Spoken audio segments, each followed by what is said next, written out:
सदगुरु से करते जाना प्यार, ये नादान मुसाफिर। सदगुरु से करते जाना प्यार, ये नादान मुसाफिर। नैया लगेगी तेरी पार, ये नादान मुसाफिर। नैया लगेगी तेरी पार, ये नादान मुसाफिर। नैया लगेगी तेरी पार, ये नादान मुसाफिर। नैया लगेगी तेरी पार, ये नादान मुसाफिर। नेकी की संगति करना, पापों से हरदम डरना। नेकी की संगत करना, पापों से हरदम डरना। नेकी की संगति करना, पापों से हरदम डरना। नेकी की संगत करना, पापों से हरदम डरना। जीना जो चाहो दीना चारे, नादान मुसाफिर। जीना जो चाहो दीना चाहे, नादान मुसाफिर। जीना जो चाहो दीना चारे, नादान मुसाफिर। जीना जो चाहो दीना चाहे, नादान मुसाफिर। सदगुरु से करते जाना प्यार, ये नादान मुसाफिर। सदगुरु से करते जाना प्यार, ये नादान मुसाफिर। नैया लगेगी तेरी पार, ये नादान मुसाफिर। नैया लगेगी तेरी पार, ये नादान मुसाफिर। जब तक है जोश जवानी, बिगड़ी हर बात बनानी। जब तक है जोश जवानी, बिगड़ी हर बात बनानी। जब तक है जोश जवानी, बिगड़ी हर बात बनानी। जब तक है जोश जवानी, बिगड़ी हर बात बनानी। होने न पाए अत्याचार, नादान मुसाफिर। होने न पाए अत्याचार, नादान मुसाफिर। सदगुरु से करते जाना प्यार, ये नादान मुसाफिर। सदगुरु से करते जाना प्यार, ये नादान मुसाफिर। नैया लगेगी तेरी पार, ये नादान मुसाफिर। नैया लगेगी तेरी पार, ये नादान मुसाफिर। नैया लगेगी तेरी पार, ये नादान मुसाफिर। नैया लगेगी तेरी पार, ये नादान मुसाफिर। जब तक है जोश जवानी, बिगड़ी हर बात बनानी। जब तक है जोश जवानी, बिगड़ी हर बात बनानी। होने न पाए अत्याचार, नादान मुसाफिर। होने न पाए अत्याचार, ये नादान मुसाफिर। सदगुरु से करते जाना प्यार, ये नादान मुसाफिर। सदगुरु से करते जाना प्यार, ये नादान मुसाफिर। नैया लगेगी तेरी पार, ये नादान मुसाफिर। नैया लगेगी तेरी पार, ये नादान मुसाफिर। जीवन में खुशबू भर ले, गंदगी को दूर कर ले। जीवन में खुशबू भर ले, गंदगी को दूर कर ले। जीवन में खुशबू भर ले, गंदगी को दूर कर ले। जीवन में खुशबू भर ले, गंदगी को दूर कर ले। नहीं तो पछताए बारंबार, नादान मुसाफिर। नहीं तो पछताए बारंबार, ये नादान मुसाफिर। तो पछताए बारंबार नादान मुसाफिर। वही तो पछताए बारंबार ये नादान मुसाफिर। सदगुरु से करते जाना प्यार नादान मुसाफिर। सद्गुरु से करते जाना प्यार ये नादान मुसाफिर। नैया लगेगी तेरी पार नादान मुसाफिर। नैया लगेगी तेरी पार ये नादान मुसाफिर। नैया लगेगी तेरी पार नादान मुसाफिर। नैया लगेगी तेरी पार ये नादान मुसाफिर। सद्गुरु से प्रेम बढ़ा ले भक्ति का मार्ग पाले। सद्गुरु से प्रेम बढ़ा ले भक्ति का मार्ग पाले। भक्ति का मार्ग पाले मुक्ति का मार्ग पाले। भक्ति का मार्ग पाले मुक्ति का मार्ग पाले। ते होवेगी तेरी जय जयकार नादान मुसाफिर। होएगी तेरी जय जयकार ये नादान मुसाफिर। सद्गुरु से करते जाना प्यार ये नादान मुसाफिर। सद्गुरु से करते जाना प्यार ये नादान मुसाफिर। नैया लगेगी तेरी पार नादान मुसाफिर। नैया लगेगी तेरी पार ये नादान मुसाफिर। नैया लगेगी तेरी पार नादान मुसाफिर। नैया लगेगी तेरी पार ये नादान मुसाफिर।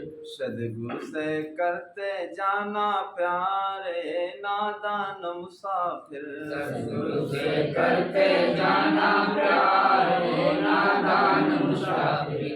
सद्गुरुदेव की जय।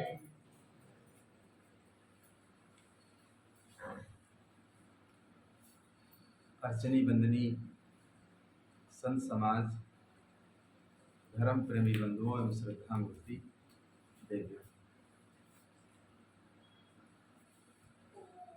जीवन में ऐसे समय बहुत कम आते हैं, खाना पीना सोना जागना मिलना जुलना कमाना ये तो जीवन में बराबर लगा रहता है। और देखिए साल में 3 ऋतुएं होती हैं, ऋतुओं के अनुसार फसल को काटना बोना। जीवन निर्वाह जब तक है तब तक इस शरीर के निर्वाह के लिए तो कुछ न कुछ करना ही पड़ेगा। जब तलक के जिंदगी है फुर्सत न होगी काम से। कुछ समय ऐसा निकालो प्रेम कर लो राम से। जब तलक की जिंदगी है कहो बिल्कुल फुर्सत मिले। कुछ लोगों के विचार होते हैं कि जब समय मिलेगा तब देखा जाएगा। अरे जीवन में कभी समय मिलने वाला है? लड़कपन खेल के खोया, जवानी नींद भर सोया और बुढ़ापा देख के रोया। लड़कपन देखे खेल कूद कर चला जाता है और जवानी क्या है, जवानी नींद भर सोया। जब दिन रात दौड़ भाग रहती है तो नींद भी आती है, लेकिन बुढ़ापा देख के रोया। जब बुढ़ापा आ जाता है तो देखिए व्यक्ति देख करके रोता है, अब क्या होने वाला है। तो तीनों समय देखिए ऐसे ही मनुष्य के कट जाते हैं और व्यतीत हो जाते हैं। अब समय जीवन में कभी मिलने वाला नहीं। हर काम के लिए जैसे हम लोग समय निकालते हैं, जिसको सिगरेट पीना है तो क्या समय नहीं निकालता है, चाहे जितना बिजी हो, गाड़ी रोक करके सिगरेट पी लेंगे और फिर गाड़ी से चल देंगे। शराब पीने वाले अब रास्ते में अगर ठेका है लगा करके फिर चल देंगे। हमारे यहाँ आश्रम में गांव में ही एक बारात आई थी और तो देखिए हम लोग सो गए। आश्रम के सामने प्राइमरी स्कूल है और रात के 12-1 बजे दंगा शुरू हुआ तो हम लोग भी जग गए, क्या हुआ क्या हुआ। देखिए दोनों तरफ के लोग सब शराब पिए, लड़की लड़का के बाप माता पिता भाई बंधु सब शराब। अब बताओ, जब दोनों पक्ष के सब शराब पिए और शादी कर रहे थे, नए लड़के और अपनी लड़की की, जब शराब पी पी करके ऐसे काम करोगे तो क्या है, खुराफात तो ही होगी। तो आदमी इतना बेकार हो गया है, वो अपना खान पान नहीं जानता है कि हमें क्या खाना चाहिए, क्या पीना चाहिए। और कुछ ऐसे लोग होते हैं खाते पीते भी हैं लेकिन उनको लोग जान नहीं पाते। ये भी आदत अच्छी नहीं होती है।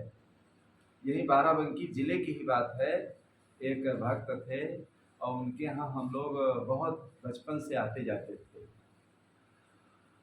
और अकेले ही थे, निसंतान थे। तो एक दिन हमसे वो कहने लगे, हमने पकड़ लिया उनको सिगरेट पीते, पता नहीं कैसे सो करके हम उठे और वो जानते थे कि अभी सो रहे हैं, अभी क्या उठेंगे, और जहाँ सो रहे थे थोड़ा पहले सिगरेट लगा के पी रहे थे। अब जैसे हम जग गए, इतनी जल्दी कहाँ उसको फेंक दें, तो हमें पकड़ लिया। तब जब पकड़ लिया तब वो हंसने लगे, तब अपनी उन्होंने पोल पट्टी बताया हमसे कि आज पहली बार हम नहीं पी रहे साहब, हमारी बचपन से आदत है। साधु संत आते हैं लेकिन इतना हम चोरी करते जब इधर उधर चले जाते हैं साधु संत तो अपना पी लेते हैं लगा करके।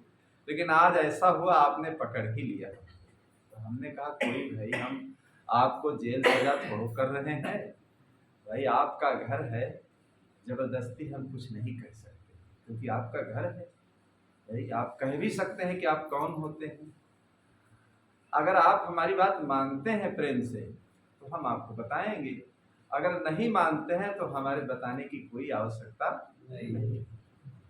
जो मानता है हम उसी को बताते हैं और जो सुनता है उसी को सुनाते हैं और जो समझता है उसी को समझाते हैं। ऐसे हम लोग पागल नहीं हैं कि वो समझे ना और हम उसको समझाएं पकड़ करके।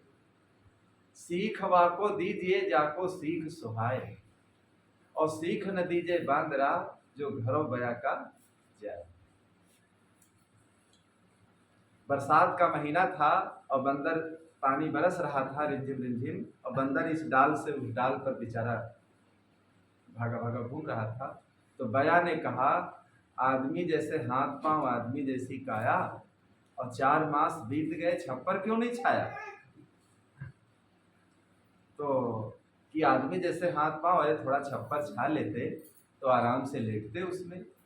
बया पंछी जितने जीव जंतु हैं देखिए, बरसात होने के पहले ही अपना सब घोंसला बना लेते। पुराने जमाने में इतना जब विज्ञान नहीं था तो मनुष्य भी देखिए छप्पर फूस मिट्टी के घर बरसात के पहले ही मजबूत कर देते, क्योंकि बरसात बहुत होती थी। और जब बरसात होने लगती तब क्या करो भाई, क्या करोगे, तब तो भीगना पड़ेगा। तो बंदर नाराज हो गया, कोई गलत आदमी है और उसको तुम अच्छी अगर सीख दोगे, कहो डंडा लिए तुमको भी मार दे। अगर अच्छा आदमी है, समझदार है, उसकी समझ अच्छी है, उसके विचार अगर अच्छे हैं, उसकी बुद्धि सही है, अगर उसको आप बताओगे अच्छी बात तो वो हर्षपूर्वक मानने के लिए तैयार होगा। और विचार उसके गंदे हैं और उसको बताओगे तो वो नाराज होगा। नाराज होगा तुमसे दुश्मनी मानेगा, दुश्मनी मानेगा तुम्हारा विरोध करना शुरू कर देगा। कोई अगर हमारे जीवन के लिए अच्छी बात बताता है तो अच्छी बात वही व्यक्ति समझ पाता है जिसकी समझ अच्छी होती है, जिसके विचार अच्छे होते हैं, जिसकी भावना अच्छी होती है, जिसकी सोच अच्छी होती है।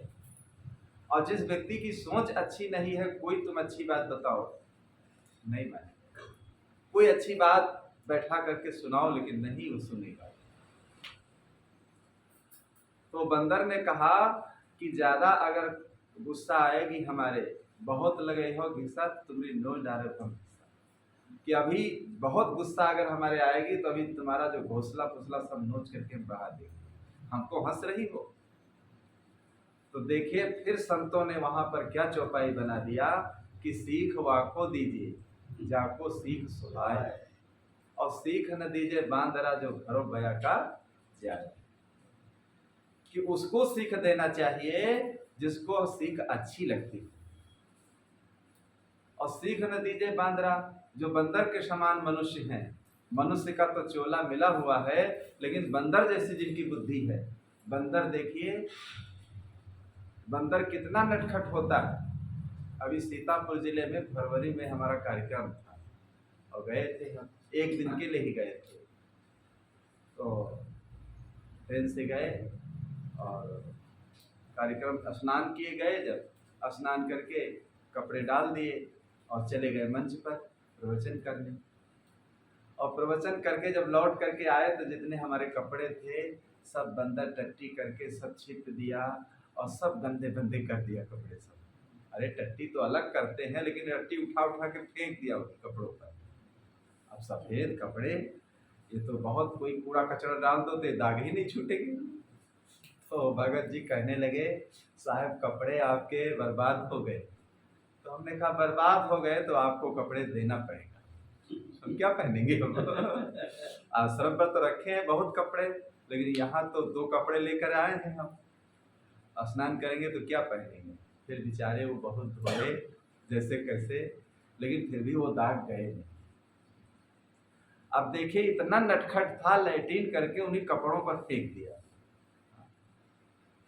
तो बंदर के समान जो मनुष्य हैं, उनको अगर आप अच्छी सीख दोगे तो वो तुमको ही नोच डालेंगे, फाड़ेंगे, तुमको ही मारने के लिए दौड़ेंगे, क्योंकि उनके अंदर अच्छी समझ नहीं, अच्छी बुद्धि नहीं है, अच्छा ज्ञान नहीं है। अब आप तो अच्छी बात बता रहे हो, लेकिन वो समझने के लिए तैयार नहीं हो रहा, क्योंकि समझ अच्छी नहीं है उसकी ना। अपना हित अनहित वो जान नहीं पा रहा है कि हमारा क्या हित है। तो भगत जी कहने लगे, हम बहुत बचपन से सिगरेट पीते हैं, लेकिन इतने दिन से आप आते हैं बचपन से यहाँ, हमको जान पाए आप? हमने कहा नहीं जान पाए। भाई हम तो आपके घर में ही तो बैठे नहीं रहते हैं पूरा दिन। हम लोगों का नियम रहता है सुबह ही प्रातः काल गांव नगर से दूर कोई जंगल है या कोई बाग है, एकांत को चले जाते हैं, और उधर से लौट करके जब आते हैं ध्यान चिंतन करके तब स्नान ध्यान करते हैं। और स्नान ध्यान करने के बाद फिर देखिए दोपहर के बाद फिर गांव नगर छोड़ करके क्यों जाते हैं? जहाँ पर बैठेंगे गांव नगर में तो झंझट बनकर तैयार होता है, कोई बहुत झगड़ा है, कोई झगड़ा है। अब वो तो अपना समय बर्बाद करते हैं, हमारा भी समय बर्बाद कर देते हैं। इसलिए सबको छोड़ करके इसीलिए हम लोग गांव के बाहर बैठते हैं, किसी के दरवाजे पर बैठने नहीं जाते, सबको छोड़कर बाहर। एक आदमी हमको मिला और कहने लगा, आज कई दिन से तुम यहाँ ठहरे हो और पता नहीं ये बाघ बचाने आते हो क्या? सुबह शाम सब देखो ये बाघ हम बचाओ बेटे। तो हमने कहा, आप जिसलिए हम आते हैं आप समझ नहीं पाते, हम किसी की बाघ बचाने नहीं आते, खेत गोड़ने यहाँ नहीं आते, हम जिसलिए आते हैं आप समझ नहीं पाते। बस इतनी ही बात हमने कही। जब आप समझ नहीं पाते हैं तो हम आपको क्या समझाएं, हम किस लिए आते हैं। गांव नगर छोड़ करके इसलिए अलग वहां बैठा जाता है, वहां शांति नहीं। हर मनुष्य को देखिए, चाहे विद्यार्थी जीवन हो, बड़े बड़े वैज्ञानिक हैं देखिए, और बड़े बड़े जो डॉक्टर हैं देखिए, एकांत का वो सेवन करते हैं। एकांत का सेवन क्यों करते हैं? एकांत में देखिए मनुष्य को सही दशा का ज्ञान होता है। कोई हलचल में ही तुम 24 घंटे बैठे रहो, कहो कुछ चीज़ का आप अध्ययन कर लो या मनन चिंतन करो तो नहीं कर पाओ। पढ़ने लिखने वाले बच्चे भी देखे सबको छोड़ करके अलग रूम में एकांत बैठते, तब तो पढ़ सकते हैं। तो हम लोग इसीलिए सबको छोड़ करके एकांत का सेवन करते हैं। तो मैंने कहा ठीक है, आप बहुत दिनों से सिगरेट पीते हैं, लेकिन ये अच्छी बात नहीं जो हम लोगों से आप चोरी करते हैं।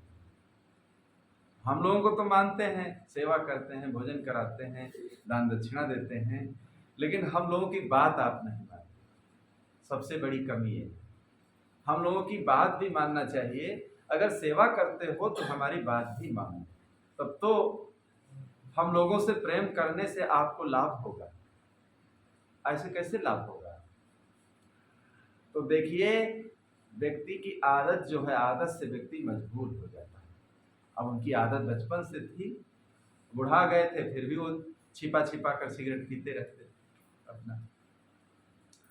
ऐसा काम नहीं करना चाहिए जो चोरी करना पड़े। मनुष्य को देखिए, मनुष्य के खाने योग्य जो चीजें हैं, पीने योग्य जो चीजें हैं, उनको पीना खाना चाहिए। बहुत लोग कहते हैं महाराज जी हम क्या करें, हमें सत्संग में फुर्सत नहीं मिलती है, समय नहीं मिलता है, समयाभाव हमारे पास रहता है। देखिए, जीवन निर्वाह के जितने काम हैं हर व्यक्ति समय निकालता है। स्नान करना है, भोजन करना है, घर के खेती के काम काज करना है, हर काम के लिए जैसे व्यक्ति समय निकालता है, ऐसे सत्संग भी एक जरूरी काम है जीवन का। सत्संग भी एक जरूरी काम जीवन का है, इसके लिए भी समय निकालना चाहिए। इसके लिए भी समय निकालना चाहिए, क्योंकि जितना भोजन और ऑक्सीजन और पानी की जरूरत है शरीर को चलाने के लिए, उतना ही आत्म कल्याण के लिए सत्संग की आवश्यकता है। आज की नई पीढ़ी में देखिए सत्संग का अभाव होता जा रहा है और इसीलिए नई पीढ़ी का देखिए पतन हो रहा है। नई पीढ़ी का देखिए, आज की नई पीढ़ी फैशन में, विलासता में और आज के नए जमाने के राग रंग में देखिए लोग मस्त होते चले जा रहे हैं और भक्ति भावना, सद्भावना, सत्कर्म, इन सब चीजों से देखिए अपने जीवन को अछूता करते चले जा रहे हैं। इसीलिए देखिए आज सब कुछ जीवन में होते हुए परिवार में फिर भी आदमी के अंदर की टेंशन नहीं मिटती है और परेशानी ही लगी रहती है। तो जितना हम अन्य कामों के लिए समय निकालते हैं, ऐसे सत्संग के लिए भी समय निकालना चाहिए। सत्संग के लिए जो समय निकाल लेता है देखिए वही बुद्धिमान व्यक्ति। सत्संग में जो चीजें बताई जाती है, सत्संग भी जीवन के लिए एक कोर्स होता है। सत्संग भी एक विद्यालय है। वो विद्यालय है जहाँ पर देखिए अन्य चीजों का ज्ञान दिया जाता है, लेकिन सत्संग रूपी जो विद्यालय है यहाँ पर मनुष्य को आध्यात्मिक पढ़ाई कराई जाती है। हम कैसे जिए, कैसे रहें, जिंदगी को कैसे व्यतीत करें, परिवार है, बच्चे हैं, सबके बीच हम कैसे रहें, सबके साथ हम कैसा व्यवहार करें और सब में कैसे रहें और किस प्रकार अपनी जिंदगी को हम व्यतीत करें। अगर हमारी सोच अच्छी नहीं है, चाहे जितना धन हमारे पास हो, हमें शांति मिलने वाली नहीं है। जब सोच अच्छी हो जाती है व्यक्ति की तो हर तरफ से वो संतुष्ट रहता है। रोटी अगर जल गई है तब भी वो कहता है अब तो जल ही गई है, अब इसके लिए कितना भी झंझट करो, अब चलो जल गई है तो इसी को उत्तम मध्यम करके खा लो। खाना ही अच्छा होता है, उसके लिए लड़ाई करने से वो रोटी वो अच्छी होने वाली नहीं। अगर गलती रुलाती है तो राहें भी दिखाती है, अगर गलती रुलाती है तो राहें भी दिखाती है। मनुज गलती का पुतला है वो अक्सर हो ही जाती है। मनुज गलती का पुतला है वो अक्सर हो ही जाती है। और जो गलती कर सुधर जाए उसे इंसान कहते हैं। जो गलती कर सुधर जाए उसे इंसान कहते हैं। पराया दर्द अपनाए उसे भगवान कहते हैं।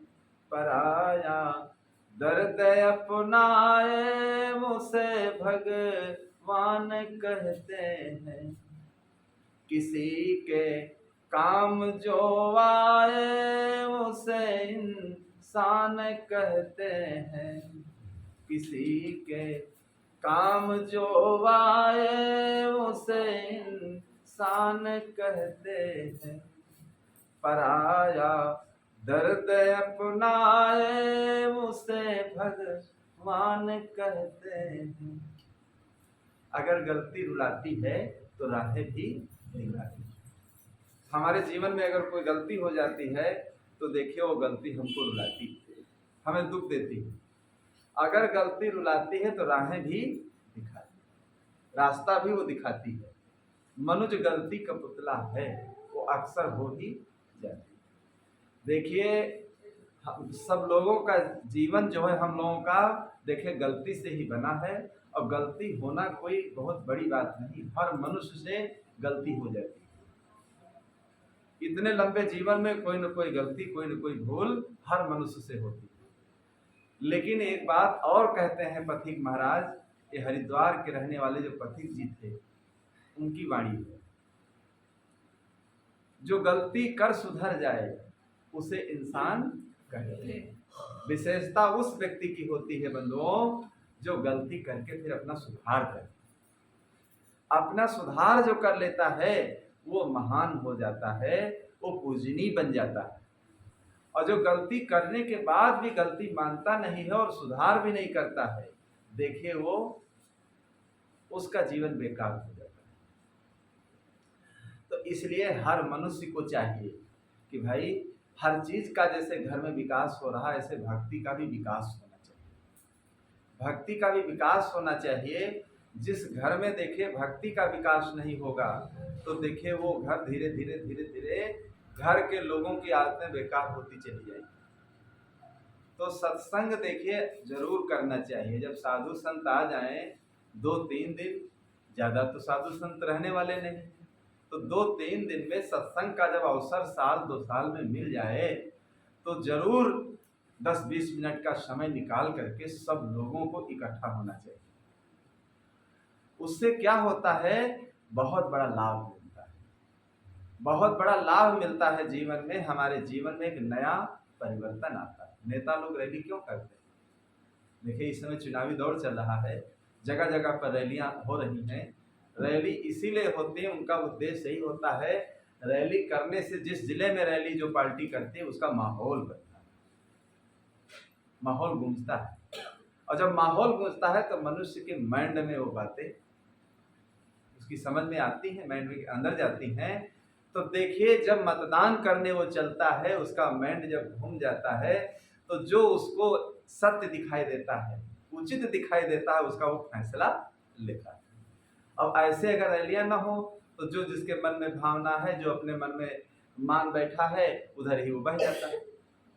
तो संत लोग वो देखिए रैलियां राजनीति की होती हैं, और संत लोग जब आते जाते हैं तो ज्ञान की रैली करते हैं। वो ज्ञान की रैली करते हैं।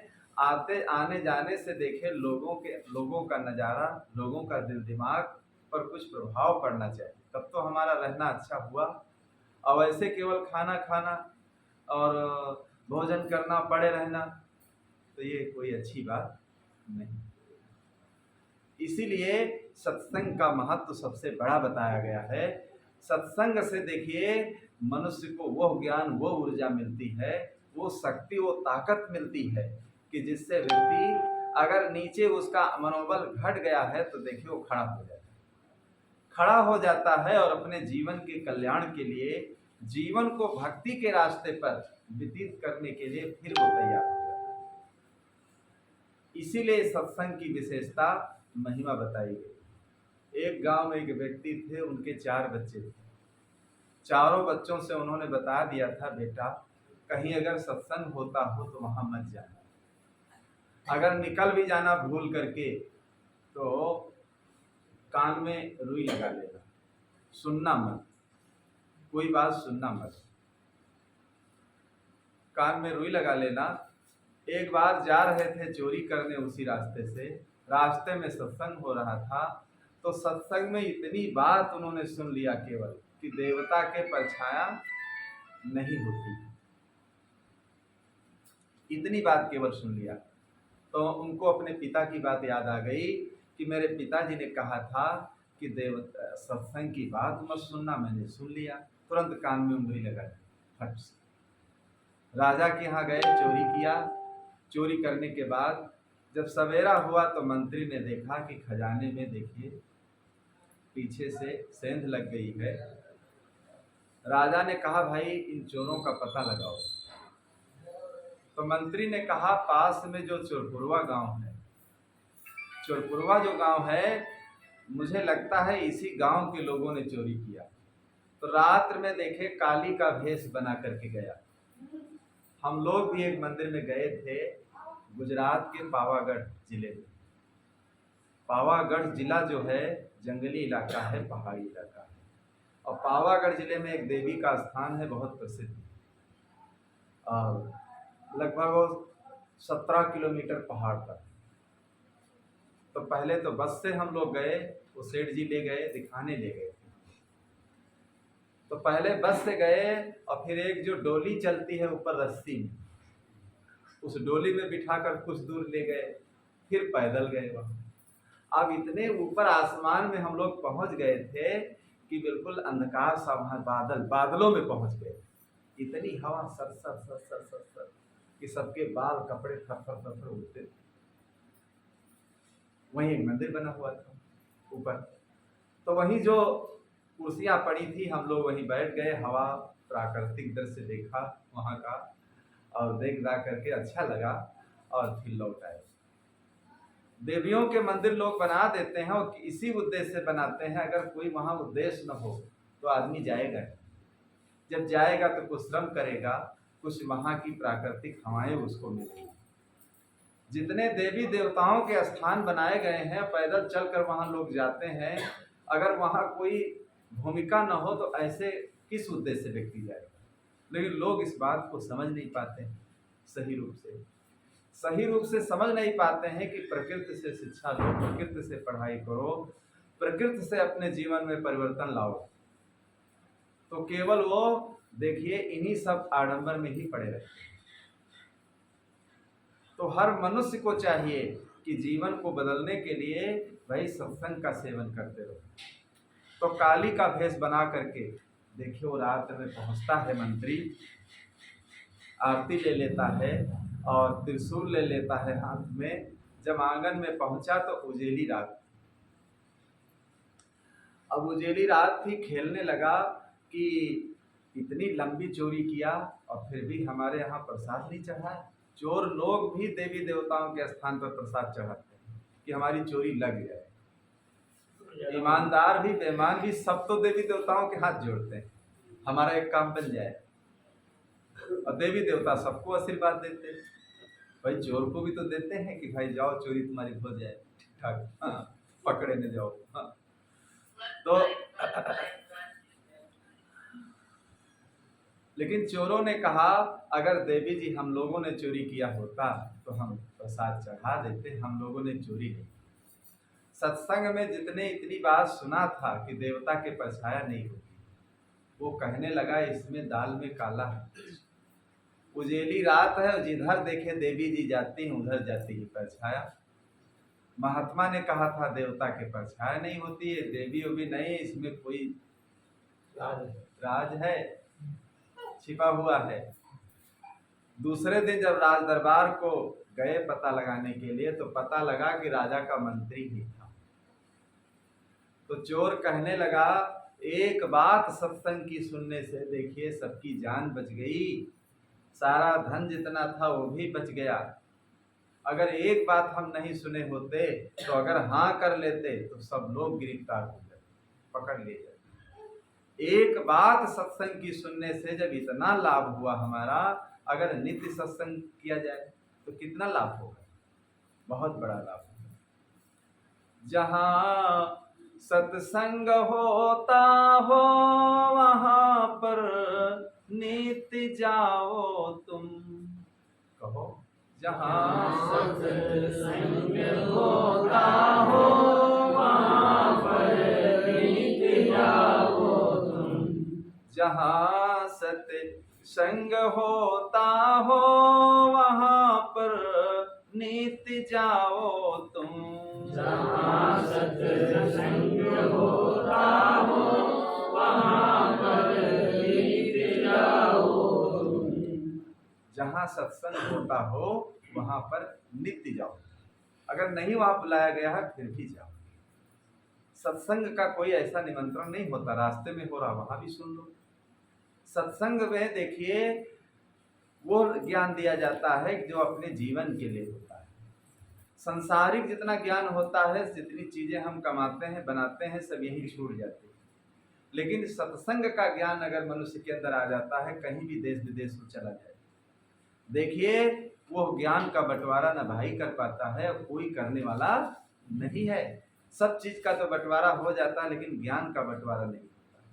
देखिए गांधी जी की जो माँ थी, अगर उनके अंदर ज्ञान न होता, गांधी जी जब इंग्लैंड जाने लगे तो गांधी जी की माँ ने देखे क्या कहा। गांधी जी की माँ भी देखे कबीर साहब के पंथ से जुड़ी थी। गांधी जी जब देखे काशी गए देशाटन के लिए, तो काशी में जहाँ पर कबीर चौराहे स्थान बना हुआ है कबीर साहब का, जहाँ कबीर साहब रहते थे, पाले पोसे गए थे, गांधी जी वहाँ गए। और गांधी जी जब वहाँ गए, जो उन्होंने वहाँ भाषण दिया, आज भी वहाँ उल्लेख है, शिलालेख लगा हुआ है। तो गांधी जी ने क्या भाषण दिया। हमारी माता जी जो थी कबीर साहब के विचारों से जुड़ी थी। जब मेरा काशी आना हुआ तो मेरा मन गदगद हो गया कि हमारी माँ जब ऐसी थी तो हमें जरूर जाना चाहिए आश्रम। तो देखिए आज माँ की प्रेरणा से आज इस आश्रम तक हम यहाँ पहुँच पाए। अगर माँ मेरी अच्छी न होती तो हम कैसे पहुँच पाते। तो गांधी जी की माँ ने क्या कहा था कि बेटा इंग्लैंड जा रहे हो पढ़ने के लिए, लेकिन मेरी 3 बातें याद रखना। मेरी 3 बातें याद रखना, तो जैसे तुम जा रहे हो ऐसे ही स्वच्छ रूप से लौट करके चले आओगे। अगर 3 बातों को याद नहीं रखोगे तो जैसे आज मैं तुमको भेज रही हूँ विदेश, इस रूप से नहीं आ पाओगे, न हमें मिल ही पाओगे। वो 3 बातें ये हैं कि देखिए शराब मत पीना, मांस मत खाना, पराई नारी पर गलत दृष्टि मत डालना। बस यही मेरा उपदेश है तुम्हारे लिए। अगर 3 बातों को याद रखोगे तो जैसे जा रहे हो वैसे ही लौट आओगे। भाई जब मांस खाएगा, शराब पिएगा व्यक्ति तो बुद्धि उसकी भ्रष्ट हो जाएगी। ये शराब राब जो है ये सब राक्षसों का पान है, ये मनुष्य का नहीं है। कोई खाने पीने की चीजें, मांस भी राक्षसों का खाना पीना है और शराब भी। ये तो अलाउ हो गया कि हर आदमी देखो शराब पीने लगा। तो ये सब राक्षसों का है, जो राक्षस लोग हैं ये सब शराब वराब पान करते। जो मनुष्य हैं वो इन सब चीजों को नहीं पीते, क्योंकि मनुष्य की बुद्धि जो है भ्रष्ट हो जाती है। जिन चीजों को खाने से पीने से हमारी बुद्धि भ्रष्ट हो जाए, देखिए उन सब चीजों को नहीं खाना पीना चाहिए। और जब बुद्धि भ्रष्ट हो जाएगी तो उसके मन में जो आएगा वो करेगा। तो इसलिए ऐसी चीजों को नहीं खाना पीना चाहिए। रामायण में गोस्वामी जी ने भी लिख दिया है कि खाए कबाब शराब सरोजा और निस दिन पर ना ऋण को खोजा। अमानय मात पिता नहीं देवा साधुन से कर वामई सेवा। और जिनके ऐसे चरण भवानी सो जानवनी चर सम प्राणी। शंकर जी कहते हैं कि हे भवानी राक्षस कौन है। तुम जानती हो राक्षस कौन है। राक्षस वो नहीं है जो चित्रों में चित्रकार लोग भयानक चित्र बना देते हैं। राक्षस मनुष्य रूप में ही, इसी पृथ्वी पर मनुष्य रूप में ही राक्षस हैं। जो गंदी चीजों को खाते पीते हैं यही सब राक्षस। केवल मनुष्य का चोला मिला है, मनुष्य का तन मिला है, लेकिन कर्म सारे राक्षसों के।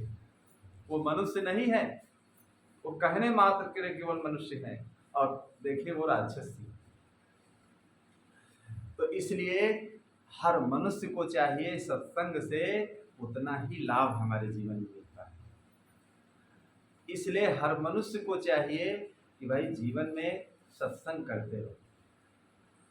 यदि साधु सत्संग करते रहोगे, साधु सत्संग करते रहोगे, तो अज्ञान भव सिंधु तरते रहोगे,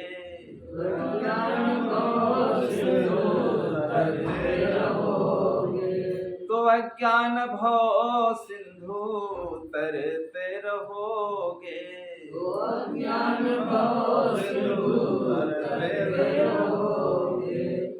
यदि साधु सत्संग करते रहोगे, यदि साधु सत्संग करते रहोगे, तो अज्ञान भव सिंधु तरते रहोगे,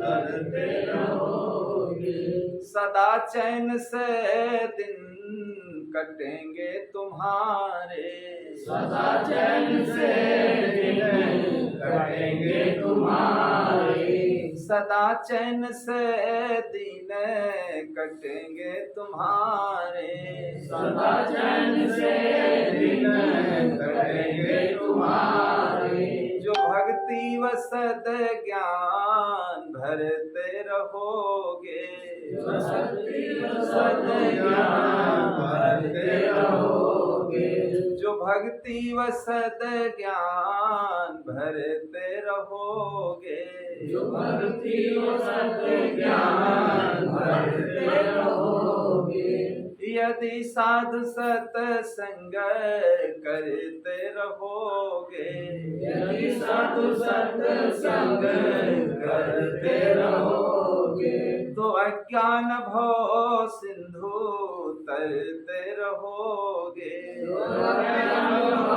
सिंधु तरते रहोगे, सकल शोकयो मोह फांसी छुटेगी, सकल शोकयो मोह फांसी छुटेगी, जो गुरुदेव मन सा विचरते रहोगे, गुरुदेव मन सा विचरते रहोगे, जो गुरुदेव मन सा विचरते रहोगे, जो गुरुदेव मन सा विचरते रहोगे, यदि साधु सत्संग करते रहोगे, यदि साधु सत्संग करते रहोगे, तो अज्ञान भव सिंधु तरते रहोगे, तो अज्ञान भव सिंधु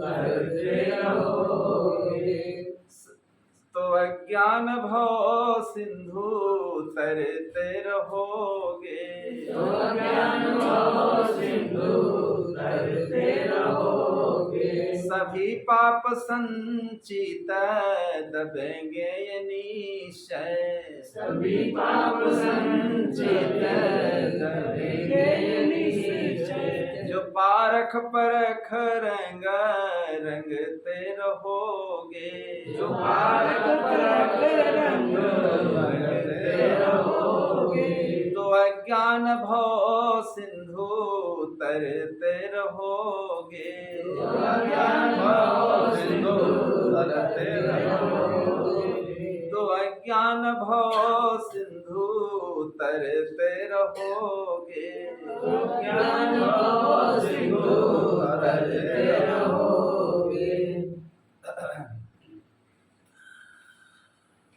जो पुरुषार्थ साहस व श्रद्धा न छूटे, जो पुरुषार्थ साहस श्रद्धा न छूटे, जो पुरुषार्थ साहस व श्रद्धा न छूटे, जो पुरुषार्थ साहस श्रद्धा न छूटे, तो अविचल अमर हो अमर ही रहोगे, तो अविचल अमर हो अमर ही रहोगे, तो अविचल अमर हो अमर ही रहोगे, तो अविचल अमर हो अमर ही रहोगे, यदि साधु सत्संग करते रहोगे, यदि साधु सत्संग करते रहोगे, तो अज्ञान भव सिंधु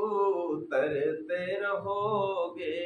अज्ञान भव सिंधु तरते रहोगे। तो यदि साधु सत्संग करते रहोगे तो अज्ञान भव सिंधु तरते रहोगे।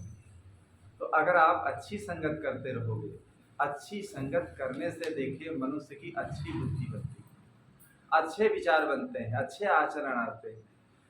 लेकिन हम लोग करते क्या है? गलत संगत करते हैं। गलत संगत करते हैं तो जब गलत संगत करते हैं तो हमारी बुद्धि धीरे धीरे बेकार हो जाती है। केकई ने देखिए मंथरा का जब संग कर लिया तो केकई की बुद्धि बेकार हो। तो अगर मंथरा का संग न करती तो केकई की बुद्धि बेकार नहीं होती।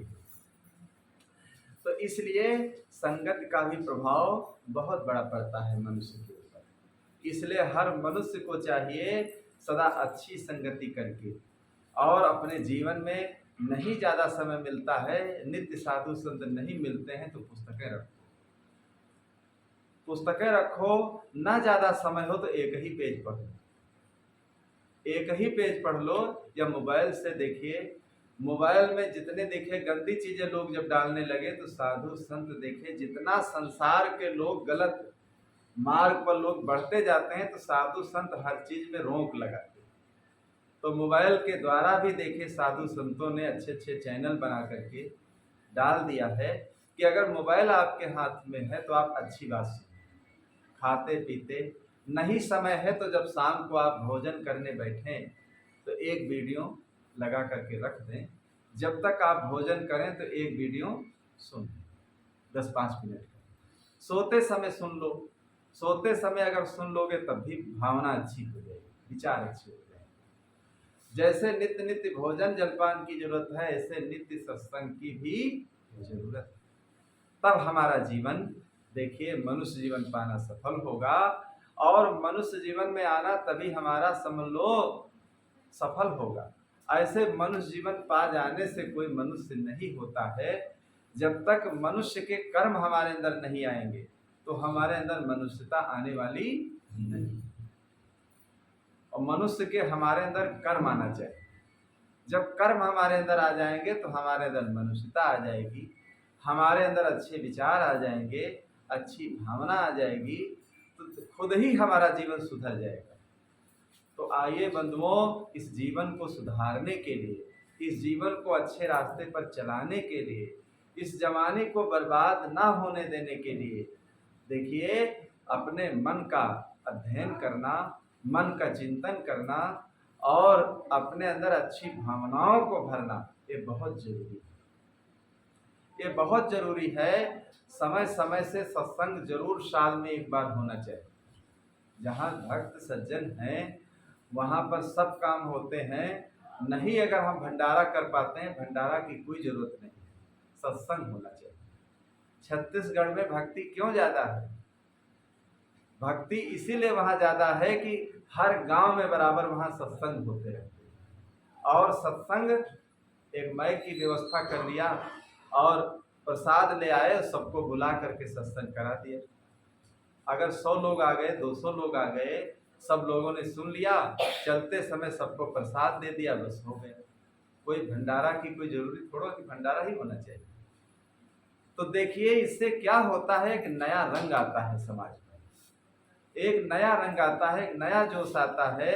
अब ऐसा नहीं कि जब साधु संत आ जाएं, साधु ही संत हमारी याद करें तो याद करें, हम याद क्यों करें?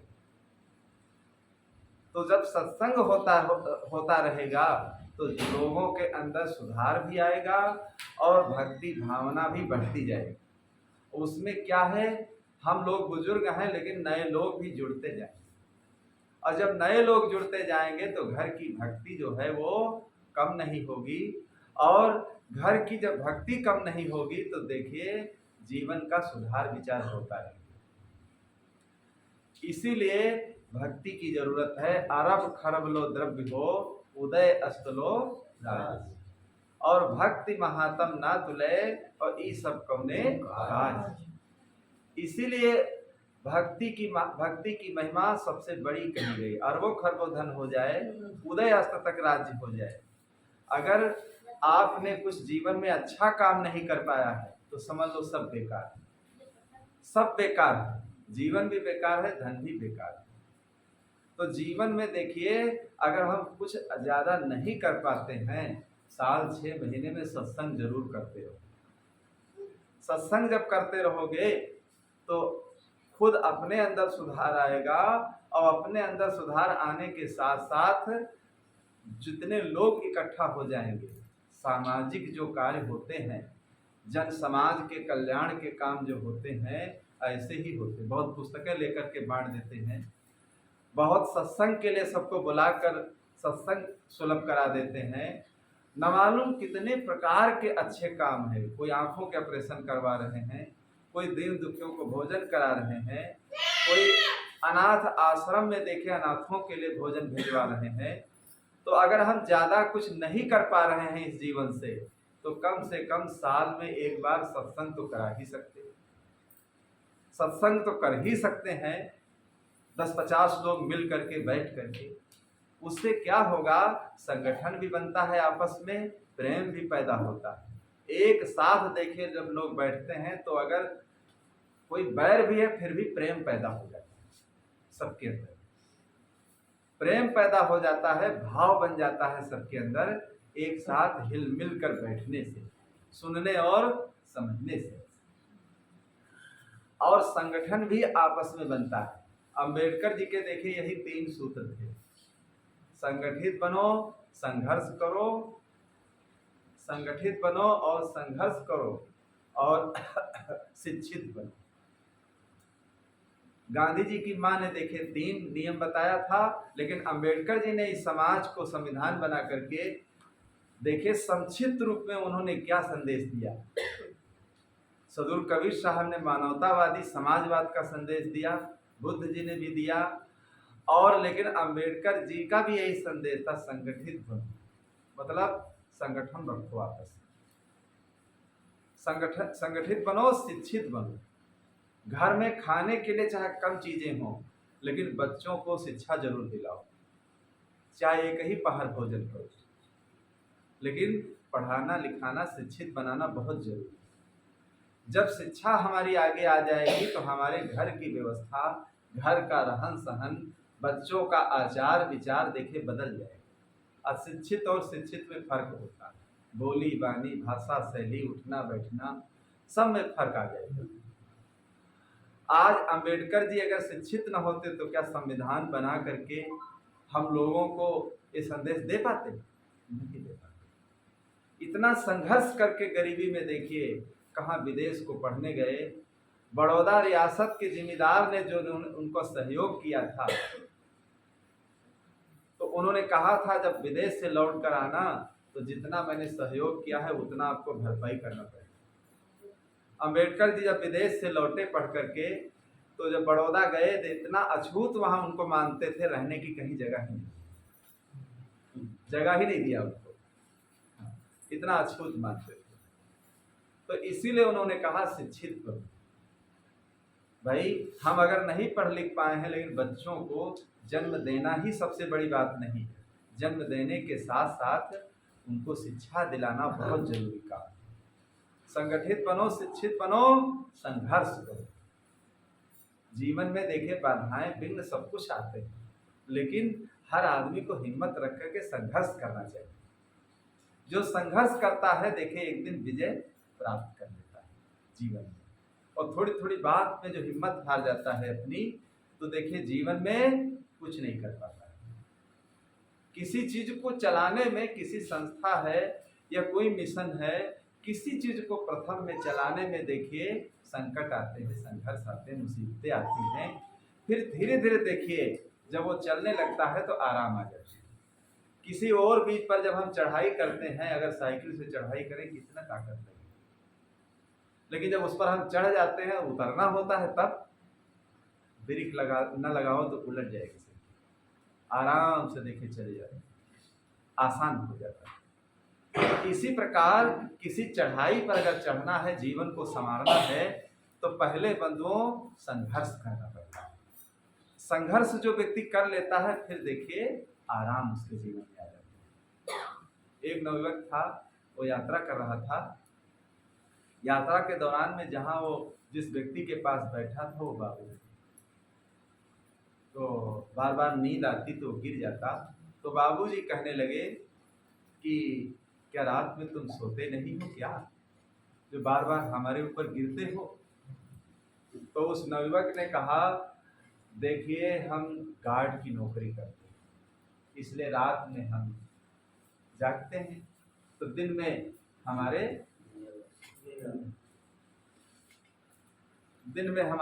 नींद आती है। हम रात में नौकरी करते हैं, रात में जब सोते नहीं हैं, गार्ड की नौकरी करते हैं, तो दिन में हमारे नींद आती है।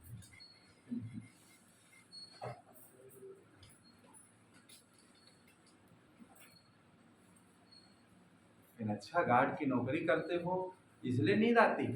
कहीं जब तुम्हारे पढ़ने लिखने का समय था, जब 18, 20, 25, 30 साल की तुम्हारी उम्र थी, तब पढ़े लिखे नहीं, शिक्षा को ग्रहण नहीं किया, ऐसा आराम में, खेल कूद में, राग रंग में, फैशन में अपनी जिंदगी को गंवा दिया। माता पिता जो पैसा देते थे, लोग गंवा देते हैं, बहुत बच्चे गंवा दिया। तो अब गार्ड की नौकरी नहीं करोगे तो क्या बाबू बनोगे? उस व्यक्ति ने कहा। देखिए कितनी अच्छी उसने सीख दिया कि जब पढ़ने लिखने के समय को आप तुमने गंवा दिया, तो अब क्या करोगे? हर मनुष्य के जीवन में एक अवसर आता है, एक समय आता है, और अवसर से जो व्यक्ति चूक जाता है उसको पश्चाताप करना पड़ता है। तो बंधुओं, जीवन में जब अवसर आए तो अवसर से नहीं चूकना चाहिए। जीवन खत्म हुआ तो जीने का ढंग आया, जीवन खत्म हुआ तो जीने का ढंग आया। जब बुझ गई समा तो महफिल में रंग आया, जब बुझ गई समा तो महफिल में रंग आया। जब बुझ गई समा तो महफिल में रंग आया, जब बुझ गई समा तो महफिल में रंग आया। गाड़ी निकल गई जब घर से चला मुसाफिर, गाड़ी निकल गई जब घर से चला मुसाफिर। गाड़ी निकल गई जब घर से चला मुसाफिर, गाड़ी निकल गई जब घर से चला मुसाफिर। मायूस हाथ मलते वापस बिरंग आया, मायूस हाथ मलते वापस बिरंग आया। जीवन खत्म हुआ तो जीने का ढंग आया, जीवन खत्म हुआ तो जीने का ढंग आया। जब बुझ गई समा तो महफिल में रंग आया, जब बुझ गई समा तो महफिल में रंग आया। मन की मशीनरी ने जब काम करना सीखा, मन की मशीनरी ने जब काम करना सीखा, तब बूढ़े तन के हर एक पुर्जे में जंग आया, बूढ़े तन के हर एक पुर्जे में जंग आया। जीवन खत्म हुआ तो जीने का ढंग आया, जीवन खत्म हुआ तो जीने का ढंग आया। जब बुझ गई समा तो महफिल में रंग आया, जब बुझ गई समा तो महफिल में रंग आया। फुर्सत के वक्त फिर ना सुमिरन का वक्त निकला, के वक्त फिर ना सुमिरन का वक्त निकला। जब वक्त वक्त मांगा तब वक्त तंग आया, जब वक्त वक्त मांगा तब वक्त तंग आया। जीवन खत्म हुआ तो जीने का ढंग आया, जीवन खत्म हुआ तो जीने का ढंग आया।